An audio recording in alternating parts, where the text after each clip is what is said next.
मुन्ना जी, जो इस समय स्मार्ट सिटी को लेकर के कार्य चल रहे हैं उससे जनता काफ़ी परेशान हो चुकी है।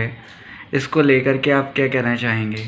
नहीं, ये बात ठीक है। स्मार्ट सिटी को लेके तमाम योजनाएं तो लाई है, उससे सिटी स्मार्ट तो नहीं बन रहा है और सिटी को बेकार कर रहे हैं। लेकिन मसला यह है कि उसमें ना तो किसी पार्षद का कोई लेना देना है तो स्मार्ट सिटी की बैठकों से, उनकी कार्य योजनाओं से, ना महापौर को मतलब है। सिर्फ हमारे नगर निगम के नगर आयुक्त जी उस कमेटी में हैं, उन्हें फैसला लेना, जनप्रतिनिधियों को उससे दूर रखा गया है। तो इस नाते हम क्या करें, मजबूर हैं। हम नगर आयुक्त जी से हम बात को रख सकते हैं, उठा सकते हैं, लेकिन जिनकी सरकार है नगर निगम से लेकर केंद्र तक, वो लोग मौन बैठे हैं। उन्हें इसकी चिंता नहीं है कि वाकई लोग दमे का शिकार हो रहे हैं। शहर में कितना धूल ही धूल है, सैकड़ों लोग उसके दमे का शिकार हो गए होंगे। ये तो शुक्र है कि लोग कोविड की वजह से मास्क लगाते हैं, वरना तो और बुरी स्थिति हो जाती है। आगामी विधानसभा चुनाव को लेकर के समाजवादी पार्टी की तरफ से क्या तैयारियां चल रही हैं? तैयारी बूथ लेवल पे तैयारी है। हम लोग इस टाइम वोट बढ़ाने का काम कर रहे हैं।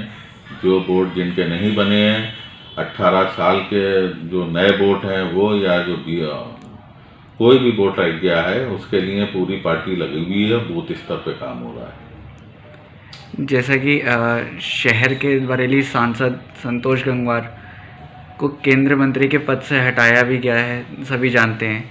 लेकिन अगर विकास की बात करें तो क्या आपको बरेली शहर में विकास होता नज़र आ रहा है या नहीं? मैंने कहा कि नगर निगम से लेके यूपी प्रदेश में, केंद्र में बीजेपी की सरकार है। अगर हो रहा है विकास तो आप इसे कैमरे में लाइए और दिखाइए। दूसरे, माननीय संतोष गंगवार जी को, लेकिन किसी भी बरेली के जनप्रतिनिधि ने कोई एक काम बता दो बड़ा किया हो कि जिसके लिए उन्हें याद किया जाए कि साहब ये इतने टाइम से हैं और ऐसा काम कर दिया गया है। वो अलग विषय है कि वो व्यवहार उनका अच्छा है या ठीक है, लेकिन जिस पद पे आप बैठे हो, आपके पास साधन है, मौका है, तो आप उसमें कुछ ऐसा जनता के लिए भी कर सकते थे कि इसके साथ साथ आपके अखलाक के साथ साथ एक ये भी याद किया जाए कि शहर को ये नई योजना मिली।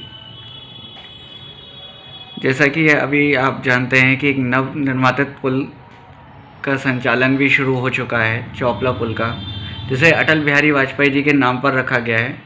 हाल ही में 2 घटनाएं घटित हुई हैं, जान जाते हुए बची है चाइनीज़ मांझे की वजह से।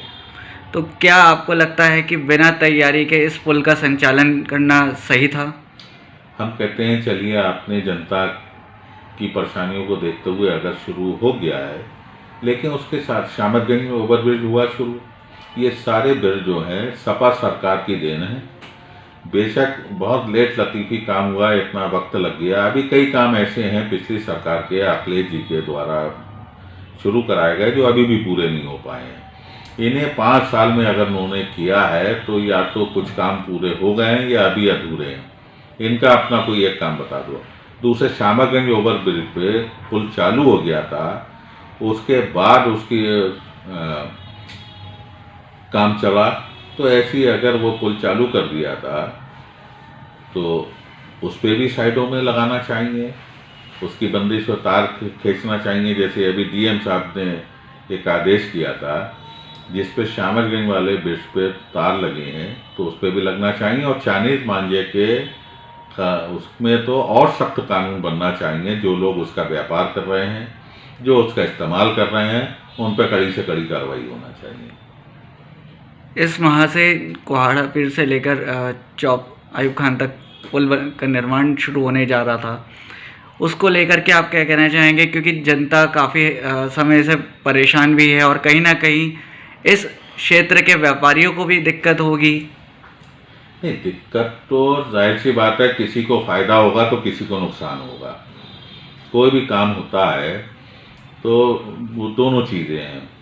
अब उसमें ये देखना है कि फ़ायदा कम को है और नुकसान कम ज़्यादा को है, वो इशू है।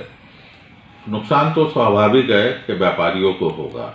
व्यापारियों ने इसकी मांग क्या की। आपके नज़रिए से व्यापारियों, अगर पुल का निर्माण शुरू होता है तो क्या व्यापारियों को दूसरी जगह दुकानें मुहैया करवाई जाए नहीं चाहिए? अब ये सवाल आप हमसे पूछ रहे हो जो कि हम विपक्ष में बैठे हैं। ये सरकार में जो नहीं, बैठे हम लोग हैं, जनता की तरफ से एक आपसे राय मांग रहे हैं कि क्या होना चाहिए। ये तो संभव नहीं है और ना कोई अपनी जगह छोड़ के जाएगा। कोई अवैध तो बैठे नहीं है, सबकी अपनी कोई किराएदार है या अपनी प्रॉपर्टी है, वो व्यापार कर रहे हैं। लेकिन उसके साथ साथ जो अब जैसे कुतुब खाना से बड़ा बाजार रोड है, बेशक वो पुल उस तरफ नहीं जा रहा है लेकिन वो प्रभावित करेगा उस व्यापार को, और व्यापारियों ने काफ़ी बड़े स्तर पर इसका विरोध भी किया। अब उसके बाद भी सरकार पुल निकालना चाहती है क्योंकि एक बड़ा फ़ायदा भी दिख रहा है कि जनता पूरे शहर के लिए। अब उसकी कोई कार्य योजना या कोई प्लानिंग सरकार की तरफ से की है नहीं की है, ऐसा कोई मेरी जानकारी में नहीं है।